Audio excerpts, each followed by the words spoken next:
ये कहानी है मायापुर की रहने वाली सविता की। पूरा मोहल्ला उसे सविता भाभी के नाम से बुलाता है और उनका जबरदस्त आशिक है। वो भी क्यों ना, सविता भाभी ने अपनी अदाओं से सभी के दिल पर जादू जो चला रखा है। वो जिधर से भी गुजरती, उनकी अदाओं को देखकर सभी के मुंह से आहें भरते हुए एक ही बात निकलती, सविता भाभी को फुर्सत में बनाया गया है। आज सुबह सुबह सविता भाभी ऐसे तैयार हो रही थी जैसे कि उन्हें किसी शादी में जाना हो। उसके पति आलोकनाथ ने जब उसे इस तरह से तैयार होते देखा तो उसने उसे टोक भी दिया। अरे इतना तैयार होने की क्या जरूरत है, पास वाले जनरल स्टोर तक ही तो जाना है। आलोकनाथ की बात सुनकर सविता भाभी ने उसे घूर कर देखा और कहा, आप ज्यादा चबड़ चबड़ मत करो और मुझे मत सिखाओ कि मुझे कितना तैयार होना है कितना नहीं। खुद तो मंदिर के बाहर बैठे भिखारी की तरह रहते हो और चाहते हो कि मैं भी तुम्हारी तरह ही रहूं।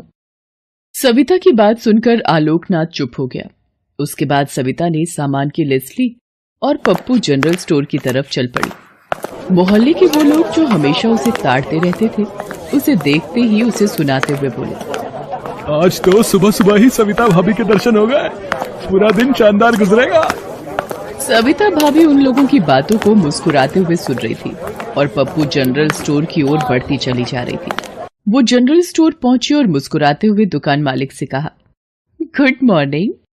अपने बही खातों में उलझे पप्पू ने जब सविता भाभी की आवाज सुनी तो अपने गंदे दांतों को निपोड़ते हुए उससे कहा, आज तो वाकई गुड मॉर्निंग हो गई सविता भाभी। सविता ने उसकी बातों का जवाब अपनी कातिलाना मुस्कुराहट से दिया। फिर सविता ने पप्पू जनरल स्टोर वाले को अपने साथ लाई सामानों की लिस्ट दी और उससे कहा, पप्पू भैया जरा मेरा सामान जल्दी से पैक कर दो, उनको ऑफिस जाना है। अरे सविता भाभी भैया मत बोलिए, पप्पू बोलिए ना, अच्छा लगता है। अरे वही पप्पू जी। जी नहीं, सिर्फ पप्पू। अच्छा बाबा पप्पू। आय हाय सविता भाभी, आपके मुंह से अपना नाम सुनकर कुछ कुछ होने लगता है। उसकी बातों को सुनकर सविता खिलखिलाकर हंस पड़ी। सिर्फ कुछ कुछ ही होता है पप्पू जी।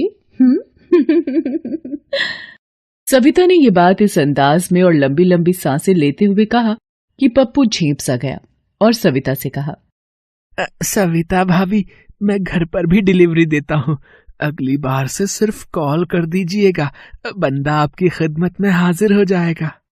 बंदा? मेरा मतलब है आपका सामान आपके घर तक पहुंच जाएगा। फिर पप्पू ने सारा सामान उन्हें दिया और 4000 रुपए का बिल सविता को थमा दिया। बिल देखकर सविता ने कहा कि क्या पप्पू जी, आपने कोई छूट नहीं दिया क्या? आपको तो पता है मैं आपकी परमानेंट ग्राहक हूँ। अरे ऐसा नहीं है सविता भाभी, मैंने तो आपको पूरी छूट दी है। वो क्या है ना कि पूरे 4 महीने का बिल है ना, इसलिए इतना अधिक है। ओह, मैं तो भूल ही गई थी। अच्छा इसे भी लिख लीजिए, अगले महीने सारा क्लियर कर दूंगी। सविता की बात सुनकर पप्पू उसकी तरफ घूर कर देखने लगा तो सविता ने कहा, कोई प्रॉब्लम तो नहीं है पप्पू जी? प्रॉब्लम? अरे नहीं नहीं। सविता ने अपना सामान उठाया और फिर से एक कातिलाना मुस्कान देती हुई वहां से चली गई। ये उसकी अदाओं का जलवा ही था कि पूरे 1 साल से वो बिना किराया दिए ही किराए के मकान में रह रही थी। पिछले शनिवार को भी जब मकान मालिक उदय चंद्र किराया मांगने गया तो, क्या उदय चंद्र जी, मैं कहीं भागी तो नहीं जा रही आपको छोड़कर? आई मीन आपके मकान को छोड़कर।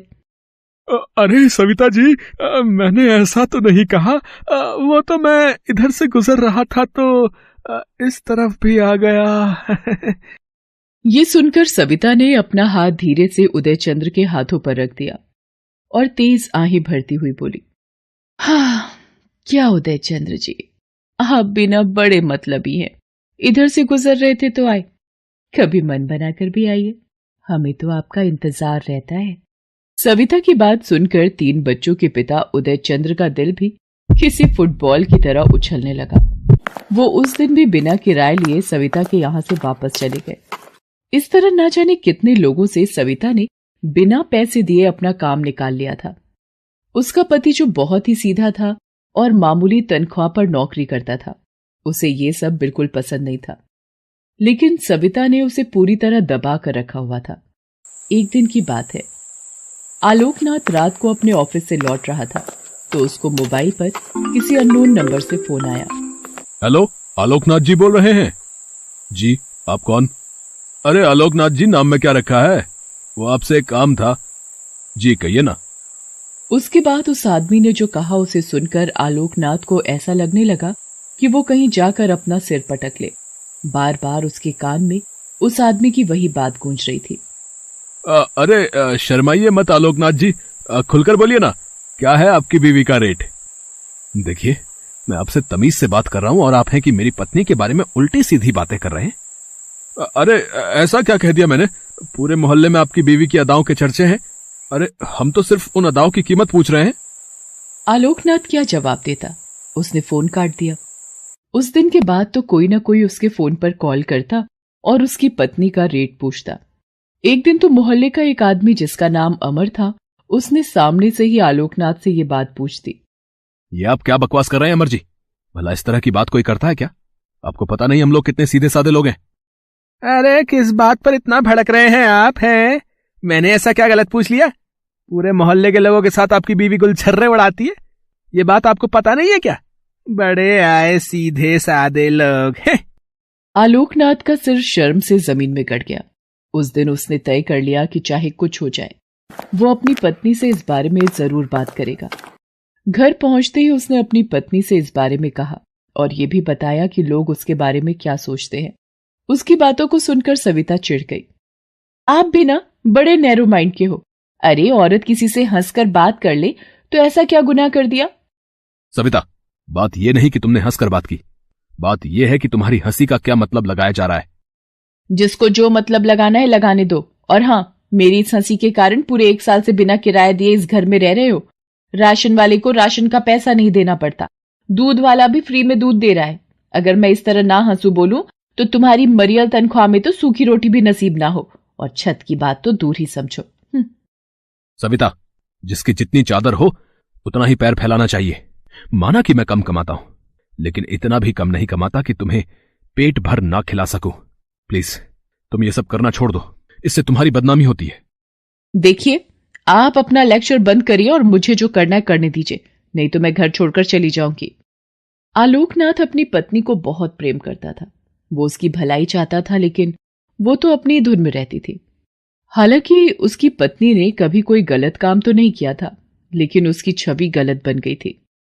लेकिन उसे पता नहीं था कि एक दिन उसकी यही छवि उसे कितना शर्मसार करने वाली है।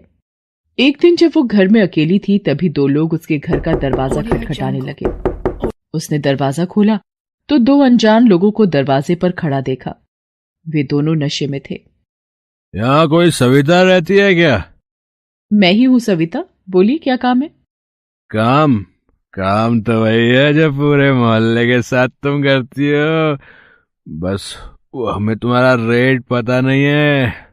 जरा वो बता दो तो काम हो जाएगा। हाँ? उन दोनों लोगों की बात सविता ने जब सुनी तो उसे बहुत गुस्सा आया। ये क्या बकवास है? होश में तो हो तुम दोनों? पूरे मोहल्ले को मदहोश कर रखा है और हमें होश में रहने को कह रही हो। ये कहकर वे दोनों सविता से बदतमीजी करने लगे। संयोग से उसी समय आलोकनाथ वहां पहुंचा। उसने उन 2 लोगों को अपनी पत्नी से बदतमीजी करते देखा तो वो उनसे भिड़ गया। तुम लोगों की हिम्मत कैसे हुई मेरी पत्नी से बदतमीजी करने की? अबे चल चल, बढ़ाया पत्नी का पहरेदार। उन दोनों आदमियों ने आलोकनाथ को बहुत मारा, लेकिन आलोकनाथ भी हार मानने वाला नहीं था। उसने भी उन दोनों को खूब मारा। एक का तो सिर भी उसने फोड़ दिया। उसने भी गुस्से में आकर आलोकनाथ को चाकू मार दिया। उसके बाद दोनों भाग गए।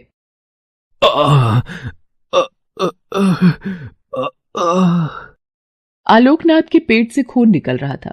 कराहते कराहते वो बेहोश हो गया। सविता ने जब ये देखा तो तुरंत उसे लेकर अस्पताल पहुंची। डॉक्टरों ने उसका इलाज शुरू किया। पूरे 48 घंटे बाद वो होश में आया। जब उसे होश आया तो सविता उसके पैरों के पास बैठी हुई थी। उसकी आंखों से लगातार आंसू बह रहे थे। मुझे माफ कर दीजिए जी, मैंने कभी आपकी बात नहीं सुनी, अपनी ही मस्ती में मस्त रही, आपका अपमान किया और आपकी बेइज्जती भी कराई। लेकिन मुझे नहीं पता था कि मैं उस बारूद में आग दे रही हूँ जो कल मुझे तो झुलसाएगा ही, आप भी उसकी चपेट में आ जाएंगे। सविता, जो बीत गई उसे भूल जाओ और नया जीवन शुरू करो, क्योंकि बीते को याद करते रहने से वर्तमान खराब होता है। तुम मेरी पत्नी थी, हो और सदा रहोगी। मैं तुमसे प्यार करता था, करता हूं और सदा करता रहूंगा। यह सुनकर सविता ने अपने पति को गले से लगा लिया।